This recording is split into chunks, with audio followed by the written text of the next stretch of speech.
Hello, ഇന്ന് തുടരും movie ഉണ്ട് കേട്ടോ. നല്ലൊരു മൂവിയാണ് കേട്ടോ. ഞാൻ ആദ്യമായിട്ടാണ് ഇങ്ങനെ ഒരു മൂവിക്ക് വേണ്ടിയിട്ട് ഒരു റിവ്യൂ ഇടുന്നത്. മൂവി കണ്ടിട്ട് എനിക്ക് ഭയങ്കരമായിട്ട് ഇഷ്ടപ്പെട്ടു. അപ്പോൾ ആരെങ്കിലുമൊക്കെ കാണണോ വേണ്ടോ എന്നൊക്കെ ഇങ്ങനെ സന്ദേഹിച്ചിരിപ്പുണ്ടെങ്കിൽ ഉറപ്പായിട്ടും പോയി കാണണമെന്ന് പറയാൻ വേണ്ടിയിട്ടാണ് കേട്ടോ ഈ വീഡിയോ ചെയ്യുന്നത്. കുറേ നാളുകൾ കൂടി തിയേറ്ററിൽ നിന്ന് ഇങ്ങനെ മനസ്സ് നിറഞ്ഞിറങ്ങി എന്ന് പറയാം. നമ്മുടെ നമുക്ക് പറ്റുന്ന ഒരു മൂവീസ് എന്ന മനസ്സിന് പിടിക്കുന്ന ഒരു മൂവീസൊന്നും ഈ അടുത്തിടയ്ക്കൊന്നും കാണാൻ പറ്റിയിട്ടില്ല എന്നുള്ളതാണ് ഒരു വാസ്തവം. ഒത്തിരി കാലങ്ങളായിട്ടേ നമ്മളിങ്ങനെ ഒരുപാട് ഹൈപ്പൊക്കെ കേട്ട് വളരെ പ്രതീക്ഷയോടെ പോകുന്ന പല മൂവികളും ഡെസ്പറേറ്റഡ് ആക്കുകയാണ് ചെയ്തേക്കുന്നത്.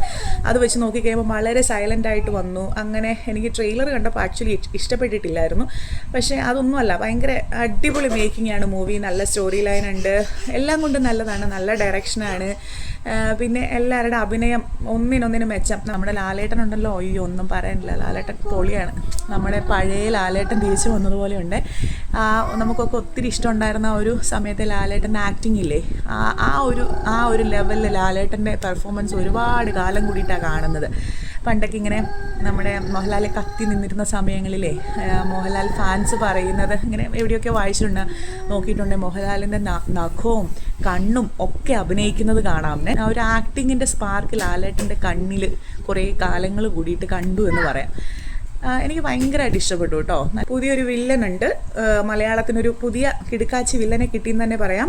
പ്രകാശ് വർമ്മ ആളുടെ ആദ്യത്തെ മൂവിയാണ്. പക്ഷേ ആക്ടിങ് കണ്ടാൽ പറയത്തില്ല, നമ്മുടെ ഒരു സായ്കുമാർ, NF വർഗീസ്, ആ ഒരു വില്ലന്മാരുടെ ഒക്കെ ലെവലിലെത്തിയ പെർഫോമൻസ് ആയിരുന്നു കേട്ടോ. എല്ലാവർക്കും ഇഷ്ടപ്പെടും നടനെ. മലയാള സിനിമയിൽ ഒരു സ്പേസ് വരാൻ പോകുന്ന ഒരു നടനാണെന്ന് കണ്ടാൽ തന്നെ തോന്നാം. ഓപ്പറേഷൻ ജാവ, പിന്നെ സൗദി വെള്ളയ്ക്ക, ആ മൂവീസൊക്കെ ഡയറക്റ്റ് ചെയ്ത തരുൺ മൂർത്തിയാണ് കേട്ടോ ഇതിൻ്റെ ഡയറക്ടർ. നല്ല ഡയറക്ഷനാണ്, നല്ല വിഷ്വലൈസേഷനും നല്ല രസമുണ്ട് മൊത്തത്തിൽ കാണാൻ. പിന്നെ ബാക്ക്ഗ്രൗണ്ട് മ്യൂസിക് എനിക്ക് ഭയങ്കരമായിട്ട് ഇഷ്ടപ്പെട്ടു. മൊത്തത്തിൽ അടിപൊളിയായിരുന്നു. കുറേ കാലം കൂടിയിട്ടേ നമുക്കൊരു മൂവി കണ്ടിട്ട് അതിനെക്കുറിച്ച് നല്ലത് പറയണമെന്ന് തോന്നി. അപ്പം എല്ലാവരും പോയി ധൈര്യമായിട്ട് കണ്ടോ. ഒരു മസ്റ്റ് വാച്ച് മൂവിയാണ് കേട്ടോ.